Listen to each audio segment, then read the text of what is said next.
Function, ಸಭೆ ಸಮಾರಂಭ, ಮದುವೆಗಳಿಗೆ ಹೋಗಿ ಊಟ ಮಾಡ್ಕೊಂಡು ಬಂದಾಗ ಹೆವಿ ಫೀಲ್ ಆಗ್ತಿರುತ್ತೆ. ಕೂತ್ಕೊಳ್ಳೋಕ್ಕೆ, ನಿಂತ್ಕೊಳ್ಳೋಕ್ಕೆಲ್ಲ ಕಷ್ಟ ಆಗ್ತಿರುತ್ತೆ ಅಲ್ವಾ? ಅಂಥ ಟೈಮಲ್ಲಿ ನಾನು ಯಾವ ರೀತಿ ರಸಮ್ನ ಮಾಡ್ಕೋತೀನಿ ಅಂತ ನಿಮ್ಮ ಜೊತೆಲಿ ಶೇರ್ ಮಾಡ್ಕೋತಾ ಇದ್ದೀನಿ. ಮಾರ್ಕೆಟ್ಗೆ ತುಂಬ ಥರದ ಇನ್ಸ್ಟೆಂಟ್ ರಸಮ್ ಪ್ರಾಡಕ್ಟ್ಸ್ಗಳು ಬರ್ತಾ ಇವೆ. ಅದರಲ್ಲಿ ಇಂದಿರಾ ನನ್ನ ಫೇವ್ರೇಟು. ಅದನ್ನಲ್ಲಿ ಸುಮಾರಷ್ಟು ಫ್ಲೇವರ್ಸ್ ಬಂದಿದೆ. ಜೀರಾ, ಟೊಮೆಟೊ, ಟ್ಯಾಮರಿಂಡು, ಉಡುಪಿ ಎಲ್ಲ ಬಂದಿದೆ. ನಾನು ಎಲ್ಲ ಥರದ್ದು ಒಂದೊಂದು ಪ್ಯಾಕೆಟ್ಸ್ನ ತಂದು ಇಟ್ಕೊಂಡಿರ್ತೀನಿ ಅವಾಗವಾಗ. ಅದನ್ನು ಬಿಸಿನೀರ್ಗೆ ಹಾಕಿ ಮಿಕ್ಸ್ ಮಾಡಿಬಿಟ್ರೆ ಇನ್ಸ್ಟೆಂಟಾಗಿ ರೆಡಿ ಆಗುತ್ತೆ. ಇನ್ನೊಂದು ಸ್ವಲ್ಪ ಎಕ್ಸ್ಟ್ರಾ ನಾನು ಟೇಸ್ಟಿಯಾಗಿ ಯಾವ ರೀತಿ ಮಾಡ್ಕೋತೀನಿ ಅನ್ನೋದನ್ನು ನಿಮ್ಮ ಜೊತೆ ಶೇರ್ ಮಾಡ್ಕೋತಾ ಇದ್ದೀನಿ. ಅದಕ್ಕೆ ಒಂದು ಬಾಣಲೆ ಇಟ್ಕೊಂಡು ಸ್ವಲ್ಪ ಸಾಸಿವೆ ಎಣ್ಣೆ, ಸಾಸಿವೆ ಚಟಪಟ ಅಂತಂದಮೇಲೆ ಬೆಳ್ಳುಳ್ಳಿ ಜಜ್ಜಿ ಹಾಕ್ಕೊಂಡು ಸ್ವಲ್ಪ ಉಪ್ಪು ಹಾಕೋತಾ ಇದ್ದೀನಿ. ಅಂದರೆ ಬೆಳ್ಳುಳ್ಳಿ ಗಿಡಿಲಿ ಅಂತ ಪೇಸ್ಟಲ್ಲಿ ಆಲ್ರೆಡಿ ಇರುತ್ತೆ ಉಪ್ಪು.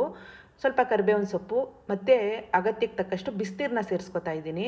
ಆಮೇಲೆ ನಾನಿಲ್ಲಿ ಇವತ್ತು ಉಪಯೋಗಿಸ್ತಾ ಇರೋದು ಇಂದಿರಾ ಅವ್ರದ್ದು ಟೊಮೆಟೊ ರಸಮ್ ಪೇಸ್ಟು. ಅದನ್ನು ಹಾಕ್ಕೊಂಡು ನಮಗೆ ಎಷ್ಟು ಬೇಕು ಕನ್ಸಿಸ್ಟೆನ್ಸಿ ನೋಡಿಕೊಂಡು ತೆಳುವಾಗಬೇಕಾದ್ರೆ ಇನ್ನೊಂದು ಸ್ವಲ್ಪ ಬಿಸಿನೀರನ್ನ ಆ್ಯಡ್ ಮಾಡಿಕೊಂಡು ಒಂದು 2ರಿಂದ 3 ನಿಮಿಷ, ಒಂದು ಕುದಿ ಬಂದಮೇಲೆ ಒಂದು 2ರಿಂದ 3 ನಿಮಿಷ ಮುಚ್ಚಿಟ್ಬಿಟ್ರೆ ತುಂಬ ಇನ್ನಷ್ಟು ರುಚಿಯಾಗೇ ಇರುತ್ತೆ ಅದು. ಇನ್ನೊಂದು ಸ್ವಲ್ಪ ಹಿತವಾಗಿ ಮಾಡ್ಕೊಳ್ಳೋದು ಹೇಗೆ, ನಾನು ಯಾವ ರೀತಿ ಮಾಡ್ಕೋತೀನಿ ಅನ್ನೋದನ್ನು ಶೇರ್ ಮಾಡ್ಕೊಂಡಿದ್ದೀನಿ. ನೀವು ಟ್ರೈ ಮಾಡ್ಕೊಂಡು ನೋಡಿ, ಇನ್ನೊಂದಷ್ಟು ಎಕ್ಸ್ಟ್ರಾ ಟೇಸ್ಟು ಆ್ಯಡ್ ಆಗುತ್ತೆ ಈ ಥರ ಮಾಡಿಕೊಂಡ್ರೆ.